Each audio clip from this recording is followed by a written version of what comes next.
വളരെ ഗൗരവകരമായ നമ്മളെ ഓരോരുത്തരെയും നേരിട്ട് ബാധിക്കുന്ന ചില വിഷയങ്ങൾ സംസാരിക്കാനാണ് ഈ ഒരു വീഡിയോയിലൂടെ ഉദ്ദേശിക്കുന്നത്. ഈ വിഷയങ്ങൾ നമ്മൾ നിരന്തരം സംസാരിക്കുന്ന ഒരു വിഷയം തന്നെയാണ്. ഈവൻ ക്ലബ് ഹൗസ് കാലഘട്ടം മുതൽ തന്നെ നമ്മൾ ഈ വിഷയങ്ങൾ ഉയർത്തിയിട്ടുണ്ട്. നമ്മൾ വിവിധ ചർച്ചകളിലൂടെ നമ്മുടെ വിവിധ സംസാരങ്ങളിൽ നിരന്തരം ബോധവൽക്കരിക്കുന്ന ഒരു വിഷയമാണ്. എങ്കിലും ഈ കഴിഞ്ഞ ദിവസങ്ങളിൽ വന്നിട്ടുള്ള വാർത്തകളിലൂടെ അടക്കം അതിന്റെ ഗൗരവം ഒന്നുകൂടി വർദ്ധിച്ചത് കൊണ്ടാണ് വീണ്ടും ഇത്തരം വിഷയം സംസാരിക്കുന്നത്. കൃത്യമായി എന്താണ് വിഷയം എന്നുള്ളതും എന്തുകൊണ്ട് ഇത് സംഭവിക്കുന്നു എന്നുള്ളതും നമുക്ക് എന്താണ് ചെയ്യാൻ സാധിക്കുക എന്നുള്ളതും അടക്കം ഈ വീഡിയോയിൽ നമ്മൾ സംസാരിക്കാൻ ഉദ്ദേശിക്കുന്നുണ്ട്. നമുക്കറിയാം, മദ്രസകളുമായി ബന്ധപ്പെട്ടുകൊണ്ട് വളരെ മോശം, അതിനെ പ്രതിച്ഛായ അടക്കം മോശമാക്കുന്ന രൂപത്തിലുള്ള വാർത്തകൾ നമ്മൾ കണ്ടുകൊണ്ടിരിക്കുകയാണ്. മദ്രസകളിൽ ഉസ്താദുമാരായി വരുന്ന ആളുകളിൽ നിന്ന്, ചില ആളുകളിൽ നിന്ന് സംഭവിച്ചിട്ടുള്ള ചില കാര്യങ്ങൾ അത് വളരെ ഗൗരവത്തോടു കൂടി വേണം ഈ സമുദായവും സമൂഹവും എടുക്കാൻ എന്നുള്ളതാണ്. അത് പലപ്പോഴും നമ്മൾ അത്തരം വാർത്തകൾ കാണുമ്പോൾ സമൂഹത്തിൽ പല സ്ഥലങ്ങളിലായി തിന്മകൾ സംഭവിക്കുന്നുണ്ട്. ആ തിന്മകളുടെ ഒരു പരിച്ഛേദം തീർച്ചയായും സമൂഹത്തിന്റെ തന്നെ ഭാഗമായ മദ്രസകളിൽ നടക്കുന്നുണ്ട്. തീർച്ചയായും ഇത് തെറ്റാണ്, നമ്മൾ എതിർക്കേണ്ടതാണ് എന്ന ഒരു പൊതുവായ നിലപാടിനപ്പുറത്തേക്ക് ഇതിനെ കുറച്ചുകൂടി ഗൗരവത്തോടു കൂടി കാണേണ്ടുന്ന ഒരു സാഹചര്യമുണ്ട്. കാരണം എന്താണെന്ന് ചോദിച്ചാൽ, നമുക്കറിയാം മദ്രസകൾ എന്ന് പറയുന്നത് എന്താണ് അല്ലെ? അടിസ്ഥാനപരമായി മദ്രസകൾ എന്ന് പറഞ്ഞാൽ ധാർമ്മിക വിദ്യാഭ്യാസത്തിന്റെ കേന്ദ്രങ്ങളാണ്.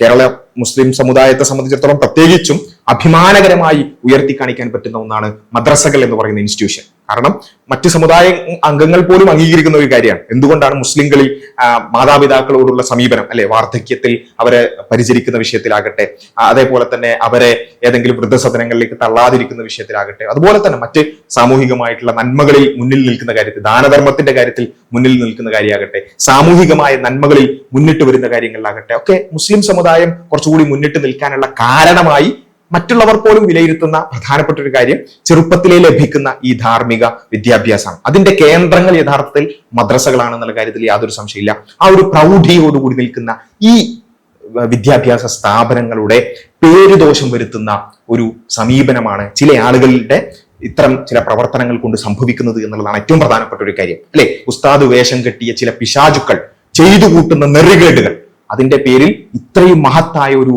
സ്ഥാപനം തന്നെ അല്ലെങ്കിൽ അത്തരത്തിലുള്ള ഇൻസ്റ്റിറ്റ്യൂഷൻസ് തന്നെ ചോദ്യത്തിന്റെ നിഴലിലേക്കാവുന്ന, അതുപോലും മറ്റുള്ളവർ അതിനെ സംശയത്തോടു കൂടി കാണുന്ന ഒരു അവസ്ഥയിലേക്ക് വരെ എത്തുന്നു എന്നുള്ളത് വളരെ ഗൗരവകരമായ കാര്യമാണ്. അതിനപ്പുറത്തേക്ക് അതിന്റെ പ്രതിച്ഛായ പോകുക എന്നുള്ളതൊക്കെ രണ്ടാമത്തെ ഒരു വിഷയമാണ്. അതിനേക്കാളൊക്കെ അപ്പുറത്ത് നമുക്ക് ഓരോരുത്തർക്കും മദ്രസകളിൽ പോകുന്ന മക്കൾ നമ്മളുടെ ഓരോരുത്തരുടെയും വീട്ടിലുണ്ട് എന്നുള്ളതാണ് യാഥാർത്ഥ്യം അല്ലെ. അതുകൊണ്ട് നമ്മൾ ഇതിനെ ഗൗരവത്തോടു കൂടി കാണണം. തീർച്ചയായും എന്തുകൊണ്ടാണ് മദ്രസാ പീഡനങ്ങൾ എന്ന് പറഞ്ഞുകൊണ്ട് അത്തരത്തിലുള്ള ഒരു ബ്രാൻഡിങ് കൊടുത്തുകൊണ്ട് ആ രൂപത്തിൽ അതിനെ പർവ്വതീകരിച്ച് കാണിക്കാനോ അല്ലെങ്കിൽ അതിനെ വർഗീയമായി മുതലെടുക്കാനോ ഒക്കെ ശ്രമിക്കുന്ന ആളുകളുണ്ട്. അതിൽ യാതൊരു സംശയമൊന്നുമില്ല.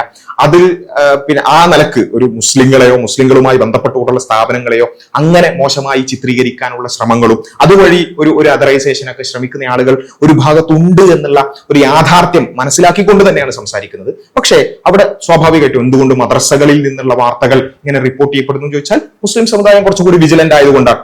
വളരെ ചെറിയ ഒരു കാര്യം പോലും ടോളറേറ്റ് ചെയ്യില്ല ഇത്തരം വിഷയങ്ങളിൽ, പ്രത്യേകിച്ചും എന്നുള്ളതാണ് മുസ്ലിം സമുദായത്തിന്റെ ഒരു പ്രത്യേകത. അപ്പോൾ എൻ്റെ ഒക്കെ ഒരു അനുഭവം എന്താ വെച്ചാൽ, എൻ്റെ നാട്ടിന്റെ അടുത്തുള്ള ഒരു ഉസ്താദിനെ പിടിച്ചത് ഉസ്താദിന്റെ റൂമിൽ നിന്ന് ബ്ലൂ ഫിലിമിന്റെ CD കിട്ടി. കുറച്ചു മുമ്പാണ് ബ്ലൂ ഫിലിമിന്റെ CD കിട്ടി എന്ന് പറഞ്ഞിട്ടാണ് അല്ലെ. ഒരുപക്ഷെ നമ്മുടെ പൊതുസമൂഹത്തിൽ നോക്കുകയാണെന്നുണ്ടെങ്കിൽ ഒരു പ്രശ്നമേ അല്ലാത്തൊരു കാര്യമാണ്. പക്ഷെ ഒരിക്കലും ഒരു ഉസ്താദിന്റെ ഭാഗത്തു നിന്ന് അങ്ങനെ ഒന്നും പ്രതീക്ഷിക്കുന്നില്ല എന്നുള്ളത് കൊണ്ട് അവിടെയുള്ള മഹല്ലിലെ ആളുകൾ തന്നെ പിടിക്കുന്നു, കൈകാര്യം ചെയ്യുന്നു, അവിടുന്ന് പറഞ്ഞു വിടുന്നു, അവിടുന്ന് ഒഴിവാക്കുന്നു. ഇതാണ് സംഭവിച്ചത്. അപ്പോൾ ഞാൻ പറഞ്ഞതെന്ന് വെച്ചാൽ, ആ നിലക്ക് അപ്പോ ഒരു ബ്ലൂ ഫിലിമിന്റെ CD കിട്ടുക എന്നുള്ളത് അത്രമേൽ ഗൗരവകരമായി കാണുന്ന ഒരു സമുദായം തീർച്ചയായും അതിനപ്പുറത്തേക്കുള്ള അതിക്രമങ്ങൾ, പീഡനങ്ങൾ ഒരിക്കലും സഹിക്കില്ല. അതുകൊണ്ട് അങ്ങനെ ഉണ്ടായാൽ ഇത് ഏത് ഉസ്താദാണെന്നുണ്ടെങ്കിലും പിടിക്കും, ഒരുപക്ഷെ നന്നായി കൈകാര്യം ചെയ്യുകയും ചെയ്യും. എന്നിട്ട് മാത്രമേ പോലീസിൽ ഏൽപ്പിക്കുള്ളൂ. കാരണം പോലീസിൽ ഏൽപ്പിച്ചിട്ട് പിന്നെ നിയമത്തിന്റെ വഴിക്ക് എന്ന പേരിൽ ആ നിലക്ക് രക്ഷപ്പെട്ടു പോകാനും പാടില്ല എന്നുള്ള നിർബന്ധ ബുദ്ധിയുള്ളവരാണ് മുസ്ലിം സമുദായം എന്നുള്ളത് വളരെ സന്തോഷകരമായ ഒരു കാര്യം തന്നെയാണ്.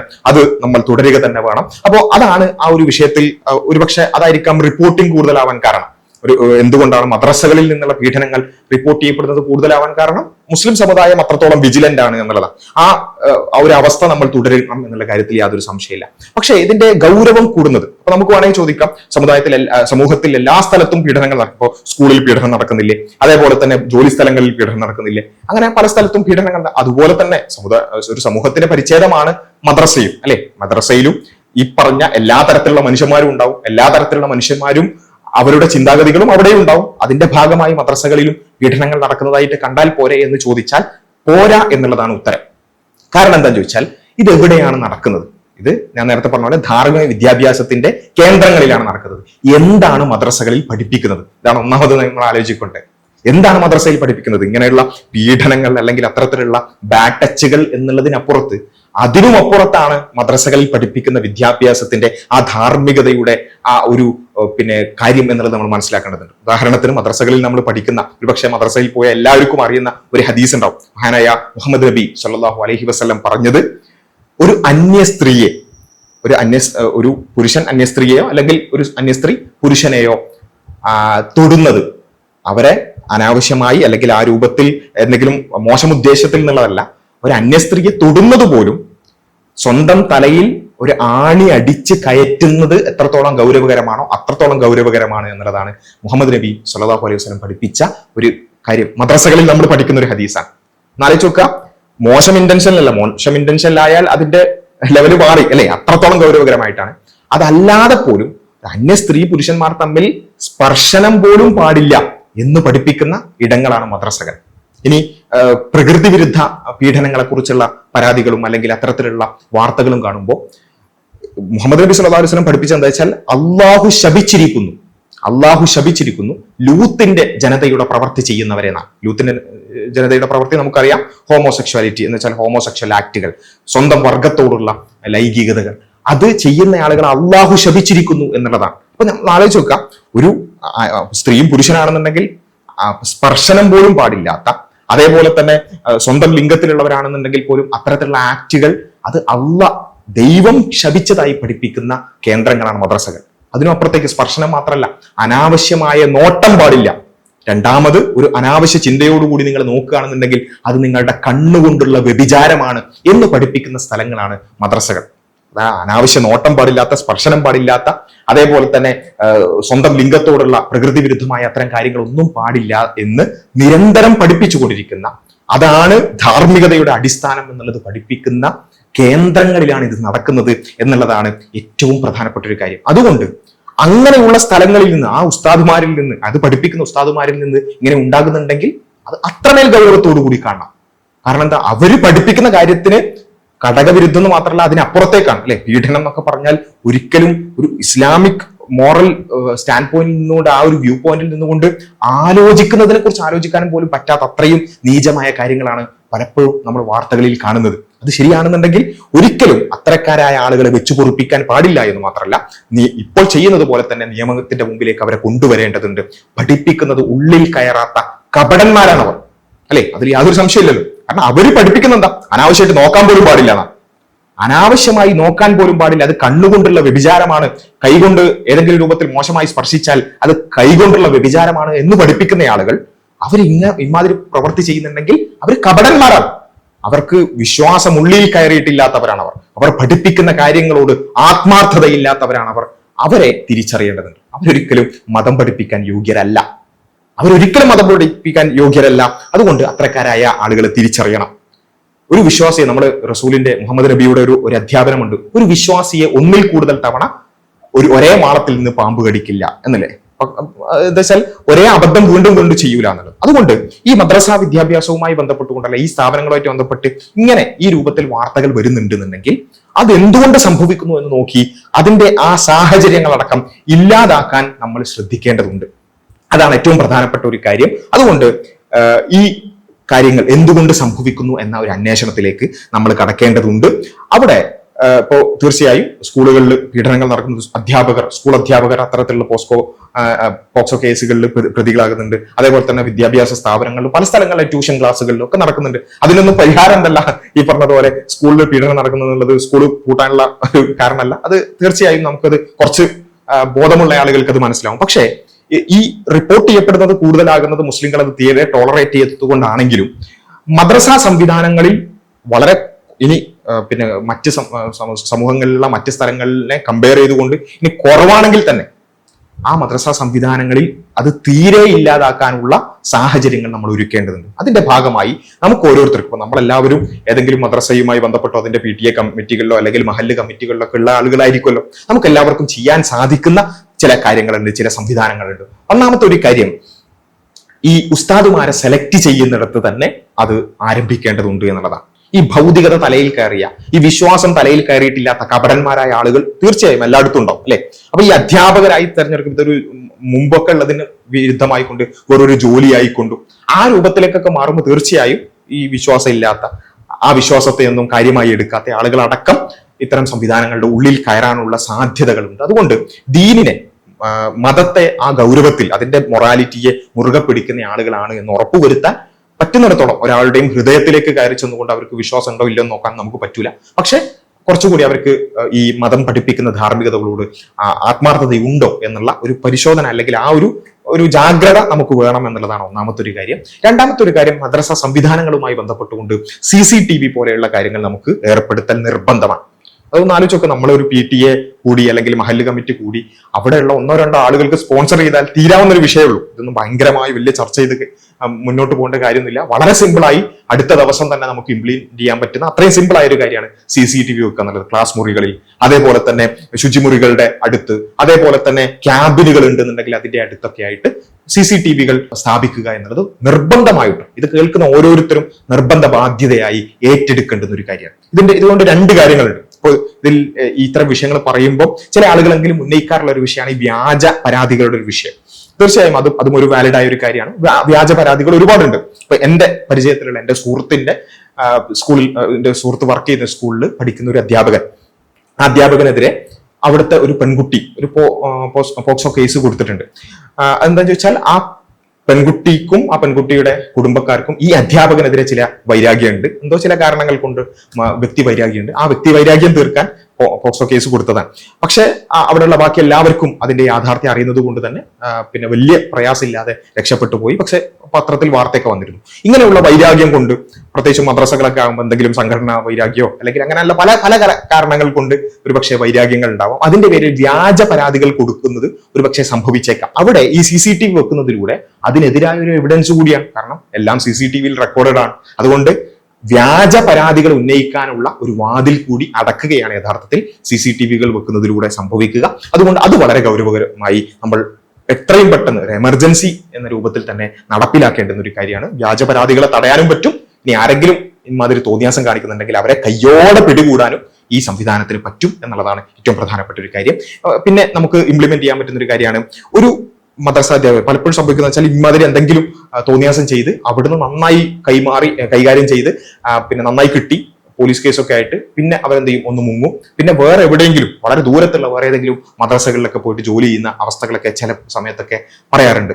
അത് തടയാൻ നമുക്ക് ചെയ്യാൻ പറ്റുന്ന ഒരു കാര്യം, ഒരാളെ ഉസ്താദായിട്ട് എടുക്കുന്നുണ്ടെങ്കിൽ, മദ്രസാധ്യാപകനായി എടുക്കുന്നുണ്ടെന്നുണ്ടെങ്കിൽ അവർ മുമ്പ് ജോലി ചെയ്ത സ്ഥാപനങ്ങളിൽ നിന്നുള്ള ഒരു ക്ലിയറൻസ് സർട്ടിഫിക്കറ്റ് അത് ഒരു നിർബന്ധമാക്കുന്ന ഒരു സംവിധാനം നമുക്ക് ഉണ്ടാക്കാൻ സാധിക്കുന്നുണ്ടെങ്കിൽ അത് വളരെ ഗൗരവകരമായ ഒരു കാര്യമാണ്, അല്ലെങ്കിൽ ചെയ്യാൻ പറ്റുന്ന ഒരു കാര്യമാണ്. അതേപോലെ തന്നെ നമുക്ക് നടപ്പിലാക്കാൻ പറ്റുന്ന മറ്റൊരു കാര്യമാണ് സ്ത്രീ അധ്യാപകർ പല മദ്രസകളിലും ഓൾറെഡി ഈ പറഞ്ഞ പല കാര്യങ്ങളും ഓൾറെഡി നടപ്പിലാക്കിയതാണ്. പല സ്ഥലങ്ങളിലും CCTVയും അതേപോലെ തന്നെ ഇങ്ങനെയുള്ള കാര്യങ്ങളൊക്കെ പല സ്ഥലങ്ങളും നടപ്പിലാക്കിയിട്ടുണ്ട്. എങ്കിലും നടപ്പിലാക്കാത്ത ഒരുപാട് സംവിധാനങ്ങൾ ഉണ്ട് എന്നുള്ളത് കൊണ്ടാണ് സ്ത്രീ അധ്യാപകരെ വെക്കുക എന്നുള്ളത്. പ്രത്യേകിച്ചും പെൺകുട്ടികൾക്ക് കുറച്ചുകൂടി ആക്സസിബിൾ ആണ് സ്ത്രീ അധ്യാപകർ എന്ന് പറയുന്നത്. അപ്പം അങ്ങനെയുള്ള ടീച്ചേഴ്സിനെ വെക്കുക എന്നുള്ളത് വളരെ ഇമ്പോർട്ടന്റ് ആണ്. അവർക്ക് ആ നിലക്ക് കുട്ടികളായിട്ടൊന്ന് ഒരു കുറച്ചുകൂടി റാപ്പോ ബിൽഡ് ചെയ്യാൻ പറ്റുന്ന അധ്യാപകർ കൂടി ഉണ്ടെന്നുണ്ടെങ്കിൽ എന്തെങ്കിലും തരത്തിലുള്ള പുഴുക്കുത്തുകൾ ഉണ്ടെങ്കിൽ അത് പെട്ടെന്ന് റിപ്പോർട്ട് ചെയ്യപ്പെടാൻ അത് സഹായിക്കും. അതേപോലെ തന്നെ ഒരു മാസത്തിൽ ഒരു തവണയോ അല്ലെങ്കിൽ 2 മാസത്തിൽ ഒരു തവണയെങ്കിലും കുറച്ചുകൂടി ഒരു സൈക്കോളജി ബിരുദമുള്ള പണ്ഡിതന്മാരെ കൊണ്ട് ഒരു കൗൺസിലിംഗ് സെഷൻസ്, പ്രത്യേകിച്ചും കുട്ടികൾക്ക് തുറന്ന് സംസാരിക്കാനൊക്കെ പറ്റുന്ന രൂപത്തിലുള്ള സ്കൂളുകളിലൊക്കെ അത്തരത്തിലുള്ള സംവിധാനങ്ങൾ ഓൾറെഡി ഉണ്ട്. സൈക്കോളജി അറിയുന്ന, കൗൺസിലിംഗ് അറിയുന്ന ആളുകളെ കൊണ്ടുള്ള സേവനങ്ങൾ ഓൾറെഡി അത് ഉപയോഗിക്കുന്നുണ്ട്. അതേ കാര്യം നമുക്ക് മദ്രസകളിലേക്കും കൊണ്ടുവരാവുന്ന ഒരു കാര്യമാണ്. അങ്ങനെ എന്തെങ്കിലും തരത്തിലുള്ള പ്രശ്നങ്ങൾ ഉണ്ടെങ്കിൽ അത് നമുക്ക് ആ രൂപത്തിൽ പെട്ടെന്ന് മനസ്സിലാക്കാൻ സാധിക്കും. അതേപോലെ തന്നെയാണ് ഇതിനൊക്കെ അപ്പുറത്ത്, ഇതൊക്കെ നമുക്ക് ഭൗതികമായി ഉണ്ടാക്കിയെടുക്കാൻ പറ്റുന്ന കുറച്ച് കാര്യങ്ങൾ മാത്രമാണ്. ഇതിനൊക്കെ അപ്പുറത്ത് ഏറ്റവും സിമ്പിളായും ഏറ്റവും നിർബന്ധമായും നമ്മൾ ചെയ്യേണ്ട ഒരു കാര്യം മാതാപിതാക്കളുമായിട്ടുള്ള ഒരു ട്രാൻസ്പെറന്റ് ആയിട്ടുള്ള കമ്മ്യൂണിക്കേഷനാണ്. ഇതിനൊക്കെ അപ്പുറത്ത് കുട്ടിക്ക് എന്തെങ്കിലും ഒരു പ്രയാസം ഉണ്ടെങ്കിൽ അത് തുറന്നു പറയാൻ പറ്റുന്ന ഒരു അവസ്ഥ വീടുകളിൽ ഉണ്ടാക്കുക എന്നുള്ളതാണ് ഏറ്റവും പ്രധാനപ്പെട്ട ഒരു കാര്യം. അങ്ങനെ ഒരു ട്രാൻസ്പാരന്റ് ആയി സംസാരിക്കാൻ പറ്റുന്ന ഒരു അന്തരീക്ഷം വീടുകളിൽ എന്ന് ഉറപ്പുവരുത്തുക. നമ്മൾ ആലോചിച്ച് നോക്കി, നമ്മുടെ മക്കൾ ഇങ്ങനെയുള്ള എന്തെങ്കിലും ഒന്ന് അനുഭവിച്ചിട്ട് മാസങ്ങളോളം അത് പറയാൻ പറ്റാതെ വിങ്ങിപ്പൊട്ടുന്ന ഒരു അവസ്ഥ, അത് എത്രത്തോളം ഭയാനകമാണ്. അപ്പൊ അങ്ങനെ ഒരു അവസ്ഥ ഒരിക്കലും ഉണ്ടാവാൻ പാടില്ല. അങ്ങനെ എന്തുണ്ടെങ്കിലും അത് പറയാൻ പറ്റുന്ന ഒരു സാഹചര്യം വീടുകളിൽ ഒരുക്കുക എന്നുള്ളത് വളരെ ഇമ്പോർട്ടന്റ് ആണ്. അതേപോലെ തന്നെയാണ് ഓൾറെഡി നമ്മുടെ മദ്രസ സിലബസുകളിൽ പലതിലും ഉണ്ട്.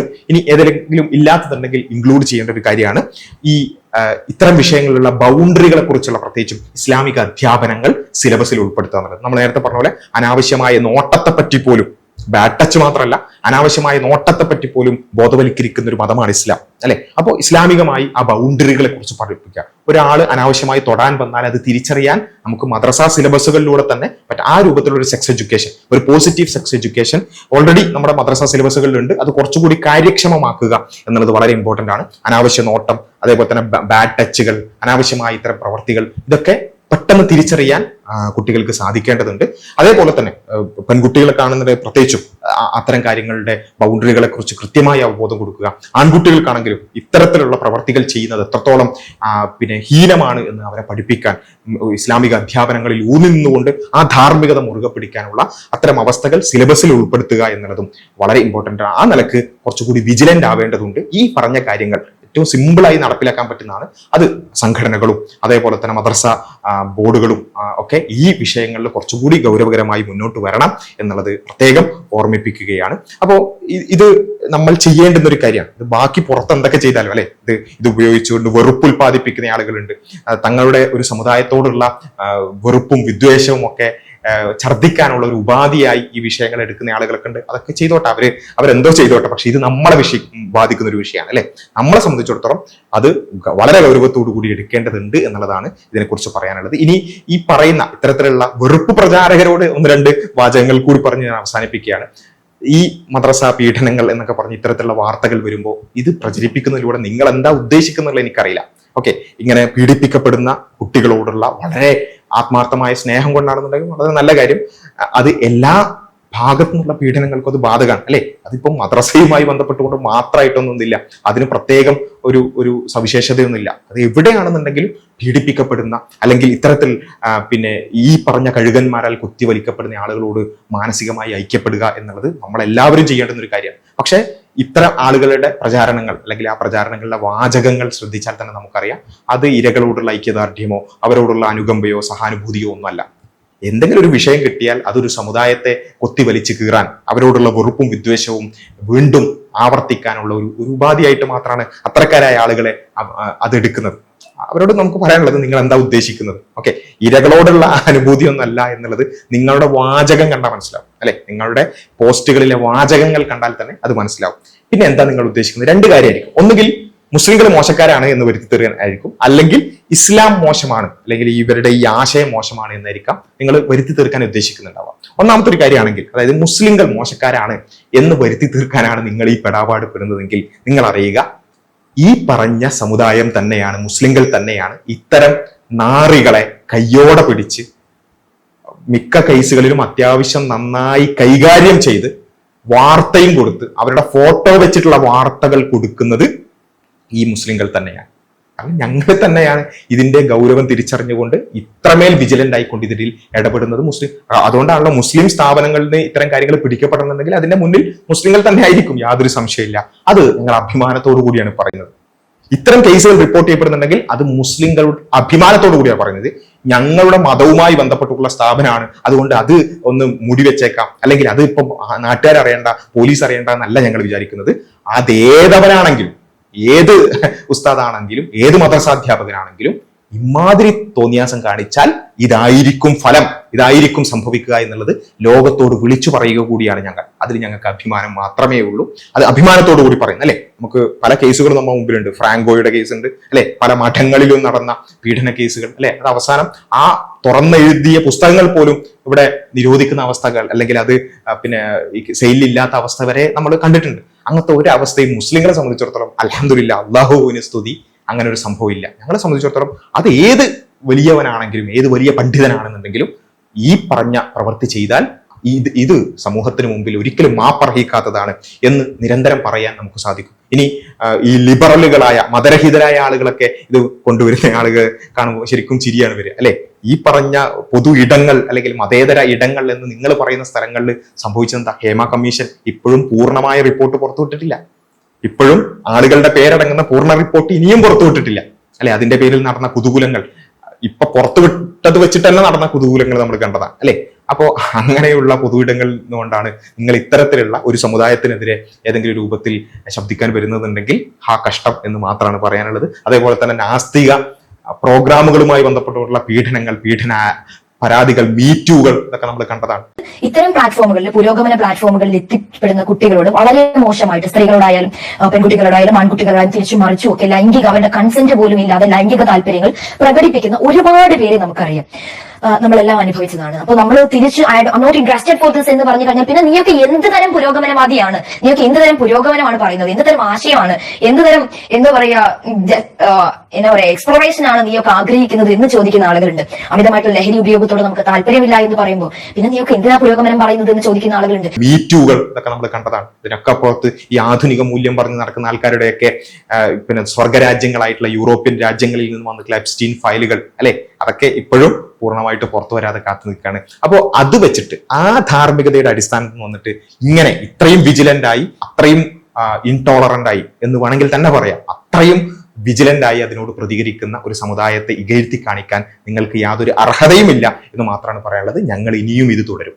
ഇനിയും ഏതവനാണെങ്കിലും ഇമാതിരി തോന്നിയാസം കാണിക്കാൻ നിന്നാൽ മുസ്ലിങ്ങൾ അവനെ പിടിച്ച് പുറത്തിട്ട് അത്യാവശ്യം കൈകാര്യം ചെയ്തിട്ട് ഫോട്ടോ അടക്കം വാർത്ത കൊടുക്കുകയും ചെയ്യും. അത് ഞങ്ങൾ ഇനിയും ചെയ്യും, അത് തുടരും. നിങ്ങൾ മുതലെടുത്താലും ശരി, കാരണം നിങ്ങളുടെ മുതലെടുപ്പ് വെറുപ്പുണ്ടാക്കാനാണ്.